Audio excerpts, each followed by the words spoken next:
नमस्कार, मैं सुहाना आपके साथ और आप देख रहे हैं न्यूज UNI और सबसे बड़ी खबर सामने आ रही है। देखिए ये रिपोर्ट। 3 अक्टूबर को केंद्रीय मंत्रिमंडल द्वारा मराठी, पाली, प्राकृत और असमिया के साथ बंगाली को शास्त्रीय भाषाओं के रूप में मान्यता दी गई थी। शनिवार को एक प्रेस कॉन्फ्रेंस का आयोजन किया गया और इस प्रेस कॉन्फ्रेंस के माध्यम से बंगाली दल ने बंगाली भाषा को शास्त्रीय भाषा के रूप में मान्यता देने के लिए प्रधानमंत्री, केंद्रीय मंत्रियों और सभी को संबोधित कर उन्हें धन्यवाद दिया। उन्होंने क्या कुछ कहा इस दौरान, आइए आपको सुनाते हैं। আজকের এই সাংবাদিক সম্মেলনের মুখ্য উদ্দেশ্য হচ্ছে আপনারা জানেন, অত্যন্ত আনন্দের সঙ্গে ঘোষণা করছি যে এই যে বাংলা ভাষা, যা আমাদের মাতৃভাষা, এই ভারতের সংবিধান স্বীকৃত ৫টি ভাষার মধ্যে অন্যতম ভাষা, নোবেল পুরস্কারের ভাষা, ২ দেশের জাতীয় সঙ্গীত এই ভাষায় রচিত হয়েছে এবং বিশ্বের মধ্যে মধুরতম কোমলতম ভাষা হিসেবে স্বীকৃত এইরকম একটি ভাষা আজকে দীর্ঘদিন ধরে আমরা লক্ষ্য করছি। স্বাধীনতার পর থেকে একসময় এমন একটা পরিস্থিতি তৈরি হয়েছিল যে দেশের সরকারি কাজের ভাষা বাংলা ভাষা হওয়ার কথা ছিল, যাকে যে কোনো কারণে এখন হিন্দিতে চলছে, ইংরেজিতে চলছে। আমাদের বক্তব্য হচ্ছে সরকারি কাজে এখন পর্যন্ত কিন্তু বাংলা ভাষার স্বীকৃতি লাভ করেনি। এটা বড় দুর্ভাগ্যের। এখন আমরা লক্ষ্য করছি 2004 সাল থেকে 5 সাল থেকে যে জিনিসটা চলছিল যে কিছু উন্নত ভাষাকে ক্লাসিক্যাল ভাষা তথা ধ্রুপদী ভাষা হিসেবে স্বীকৃতি দেওয়ার কাজ শুরু হয়েছিল। প্রথমে তেলুগু ভাষা দিয়ে, তামিল ভাষা দিয়ে, লাস্টলি উড়িয়া ভাষাকে স্বীকৃতি দেওয়া হয়, বাংলা ভাষাকে ব্রাত্য করে। আমরা আশ্চর্য হয়ে গেছি যে বাংলা ভাষা শ্রেষ্ঠ ভাষা, এত গুণাবলী থাকা সত্ত্বেও তাকে বাদ দেওয়ার পেছনে আমরা মনে করছিলাম যে একটা চক্রান্ত কাজ করছে। যাই হোক, শেষ পর্যন্ত আমরা আন্দোলনে যেতে বাধ্য হয়েছি। শুধু ত্রিপুরা নয়, ত্রিপুরার বাইরে পশ্চিমবঙ্গ, গোটা বাংলার অঞ্চল জুড়ে আমরা বাংলা ভাষার অধিকারের দাবিতে, প্রতিষ্ঠার দাবিতে, ধ্রুপদী ভাষার স্বীকৃতির দাবিতে আমরা আন্দোলন গড়ে তুলি। সেই আন্দোলনের সাক্ষী আপনারা, এই সাংবাদিক বন্ধু যারা রয়েছেন, আপনারা আমাদের আন্দোলনকে প্রত্যক্ষ করেছেন, আমাদেরকে সহযোগিতা করেছেন, এর জন্য আপনাদেরকে ধন্যবাদ। তো আজকে এই দীর্ঘ আন্দোলন এর ফলশ্রুতিতে আজকে আমরা স্বীকৃতি লাভ করেছি। তাই আজকে আমরা আনন্দিত, উচ্ছ্বসিত এবং এই স্বীকৃতির পেছনে অন্যদেরও কিছু অবদান রয়েছে। যেমন ত্রিপুরার বাংলা একাডেমি, তারাও তাদের মতো করে আন্দোলন করেছে এবং পশ্চিমবঙ্গ আন্দোলন হয়েছে, বিভিন্ন জায়গাতে আন্দোলন হয়েছে। সবাই মিলিত প্রচেষ্টার ফল আজকের এই স্বীকৃতি। আমরা কেন্দ্রীয় কর্তৃপক্ষকে এর জন্য ধন্যবাদ জানাই, অসংখ্য ধন্যবাদ জানাই, কৃতজ্ঞতা জানাই।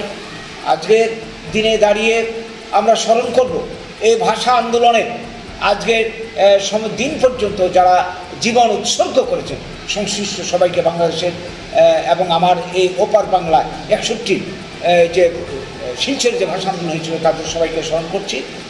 সেই সঙ্গে যে কথাটা বলার, আজকে ধ্রুপদী ভাষার স্বীকৃতিটাই বড় কথা নয়।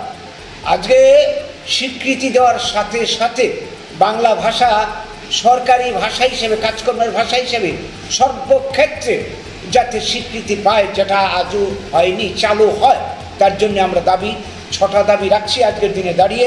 1 নম্বর, ত্রিপুরা, পশ্চিমবঙ্গ সহ ভারতের বাংলা অধ্যুষিত সমস্ত অঞ্চলে বাংলা ভাষার উন্নয়নে এবং প্রচারে আর্থিক বরাদ্দ বাড়াতে হবে এবং ভাষা গবেষণা কেন্দ্র স্থাপন করতে হবে, যেটা বিভিন্ন ভাষার ক্ষেত্রে ইতিমধ্যেই করা হয়েছে, সংস্কৃতির ক্ষেত্রে করা হয়েছে, তামিলের ক্ষেত্রে করা হয়েছে, ইত্যাদি ইত্যাদি। 2, বাংলা ভাষা বিভিন্ন উপকরণ, সামগ্রী, প্রাচীন পাণ্ডুলিপি থেকে শুরু করে চর্যাচর্য ইত্যাদি ইত্যাদি বিভিন্ন জায়গায় অযত্ন অবহেলায় ধ্বংস হতে চলছে, লুপ্ত হতে চলছে, এগুলিকে উদ্ধার করে সংরক্ষণ ব্যবস্থা করতে হবে। 3, বাংলা ভাষার যে প্রাচীন লোকগাথা, লোক সংস্কৃতি, আপনারা জানবেন এই যে ত্রিপুরায় যে একসময় খুব কি বলবো গাজনের খুব চল ছিল, আজকে কি আছে নেই। তারপরে ভাওয়াইয়া, লোক সংস্কৃতি, বিভিন্ন ধরনের বাংলার যে সম্পদ, সংস্কৃতির সম্পদ আজকে হারাতে চলছে, চর্চার অভাবে, সংরক্ষণের অভাবে। এগুলিকে সংরক্ষণের ব্যবস্থা করতে হবে। 3, 4, বাংলা ভাষার সাহিত্যিক কলা কুশলী যারা আছেন, আজকে আমরা কি দেখছি, হিন্দি গান সর্বত্র বাংলার অঞ্চলে চলছে, উৎসব অনুষ্ঠান থেকে শুরু করে। আজকে বাংলা গান ভারতের তথা ভারতের বাইরে সমাদৃত এত উন্নত গান, উন্নত সংস্কৃতি আজকে যেহেতু কদর নেই, আকর্ষণ কমে গেছে, ফলে শিল্পীদের কাজ নেই, বেকার হয়ে পড়ছে, যে চর্চা কমে যাচ্ছে, উৎকর্ষতা বৃদ্ধির পরিবর্তে অবনমিত হয়ে যাচ্ছে। আমরা চাই এগুলি পুনর্জীবনের জন্যে যারা শিল্পী সংস্কৃতিবান তাদেরকে পুরস্কৃত করা হোক, তাদের কর্মসংস্থানের গ্যারান্টি দেওয়া হোক। 5 নম্বর দাবি, ত্রিপুরা, পশ্চিমবঙ্গ, অসম, ঝাড়খণ্ড সহ বাংলার অঞ্চলে বাংলা মাধ্যম অনেক স্কুল ইতিমধ্যেই বন্ধ হচ্ছে, প্রতি বছর বন্ধ হচ্ছে। এর পেছনে একটা চক্রান্ত কাজ করছে, অযত্ন কাজ করছে, অবহেলা কাজ করছে। আমরা চাইছি, আমাদের দাবি আজকের দিনে দাঁড়িয়ে একটা বাংলা মিডিয়াম স্কুল আর বন্ধ করা চলবে না। এই নিয়ে আগামী দিনে দুর্বার আন্দোলন আমরা গড়ে তুলব সবাইকে নিয়ে। 6 নম্বর, বিদ্যালয় স্তর থেকে শুরু করে বিশ্ববিদ্যালয় স্তর পর্যন্ত বাংলা সাবজেক্ট টিচার ফাঁকা, পদগুলি ফাঁকা পড়ে আছে। আমরা দাবি আজকের দিনে দাঁড়িয়ে বাংলা ভাষার মর্যাদা তখনই দান সার্থক হবে, সাবজেক্ট টিচার নিয়োগ করতে হবে, বাংলা পঠন পাঠনের সুযোগ বৃদ্ধি করতে হবে। 6 নম্বর, কর্মপ্রাপ্তির ক্ষেত্রে এবং উচ্চতর শিক্ষায় জয়েন্ট এন্ট্রান্সের মাধ্যমে ডাক্তারি এবং ইঞ্জিনিয়ারিং ইত্যাদি ব্রাঞ্চে যে সমস্ত প্রতিযোগিতামূলক পরীক্ষা হয়, যেটা একদিন হিন্দি এবং ইংরেজিতে বা বিভিন্ন স্থানীয় ভাষায় হয়েছে, বাংলাকে ব্রাত্য করে আজকের দিন থেকে আমাদের দাবি, এটা আমাদের আগের দাবি ছিল, বাংলা ভাষার মাধ্যমে পরীক্ষার সুযোগ দিতে হবে, উত্তরদানের ব্যবস্থা করতে হবে। 8 নম্বর দাবি, অফিস, আদালত, থানা, আজকালকার দিনে সব জায়গাতে আগে বাংলা ছিল কিছু কিছু, সব জায়গাতে এখন হিন্দি চালু হয়ে গেছে। সাধারণ মানুষ যারা বুঝে না বা ভাষা ব্যক্ত করতে পারে না, তো সব জায়গাতে বাংলা ভাষা চালু করতে হবে। বিমান, রেল পরিষেবা থেকে শুরু করে সব জায়গাতে আমরা বাংলা ভাষার প্রচার, প্রসার এবং ব্যবহার চাই।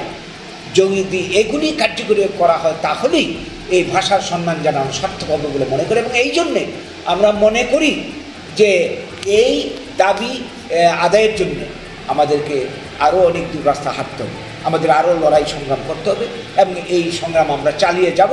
এর জন্য আপনাদের সবাই সহযোগিতা চাইছি, সংশ্লিষ্ট সকলের সার্বিক সহযোগিতা দিয়ে আগামী দিনে আমাদের লক্ষ্যে আমরা পৌঁছতে পারবো বলে আমরা মনে করছি। নমস্কার। तो जैसा कि आपने ये खबर देखी, इसी तरह की तमाम अपडेट और देश दुनिया की तमाम बड़ी खबरों के लिए बने रहिए न्यूज़ UNI के साथ। और मुझे दीजिए इजाजत, नमस्कार। इस दुर्गा पूजा न्यूज़ UNI लेकर आया है आपके लिए एक खास प्रोग्राम, जिसमें आप घर बैठे देख सकते हैं कोलकाता के तमाम पूजा पंडाल। घर बैठे कर सकते हैं सारे पंडालों में मां के दर्शन, वो भी लाइव। जियो टीवी, इमावा, प्ले ऑन समेत तमाम सोशल मीडिया प्लेटफॉर्म पर आप देख सकते हैं न्यूज़ UNI पर लाइव। तो देर किस बात की, अपने पंडालों के लाइव कवरेज के लिए सीधे संपर्क करें न्यूज़ UNI के साथ, क्योंकि न्यूज़ UNI न केवल करेगा आपके पूजा पंडालों को कवरेज, बल्कि करेगा तमाम पूजा पंडालों को सम्मानित। जी हाँ, इस दुर्गा पूजा न्यूज़ UNI करने जा रहा है 50 पूजा पंडालों को सम्मानित। लेकिन हमारा लक्ष्य है सेंचुरी पार का, जिसमें चाहिए हमें आपका सहयोग। तो देर किस बात की, जल्द से जल्द संपर्क करें न्यूज़ UNI के साथ।